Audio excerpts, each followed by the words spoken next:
செவ்வகத்தின் சுற்றளவு அதோட ஃபார்முலா என்னன்னா 2 × நீளம் கூட்டல் 2 × அகலம். இப்போ மிஸ் வந்து ஒரு செவ்வகம் வரைஞ்சிருக்கேனா, இப்போ இங்கே நீளம் கொடுத்துருக்கோமா, இதுதான் நீளம், இங்கே எழுதிருக்கேன் பாரு, இதுதான் நீளம், இந்த பக்கத்தில் இருக்கிறது அகலம். சரியா, இது அகலம். இப்போ இந்த ஃபார்முலா வச்சு இந்த கணக்கை செய்ய போகிறோம். சரியா, நீளத்தின் அளவு 12 சென்டிமீட்டர், அகலத்தின் அளவு 6 சென்டிமீட்டர். இப்போ கணக்கு எடுத்து எழுதுறோம். செவ்வகத்தின் சுற்றளவுக்கு 2 போட்டிருக்கோமா, பெருக்கல் நீளத்தோட அளவு என்ன சொன்னேன், 12 சென்டிமீட்டர், கூட்டலை அப்படியே எடுத்து போடுறோம். அதுக்கப்புறம் 2 × அகலம் எவ்வளவு, 6 சென்டிமீட்டர். இப்போ பாரு, 2 × 12 24, இந்த கூட்டலை எடுத்து போடுறோம். 2 × 6 12. அப்போ இது ரெண்டையும் கூட்டினா 36 வருது.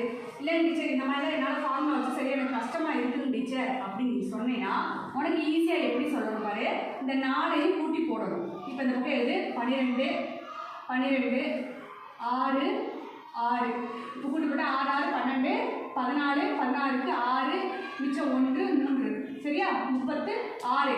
ஆனால் நீ இந்த ஃபார்முலா வச்சு தான் செய்யணும். இப்போ நீ ஆரம்ப நிலையில்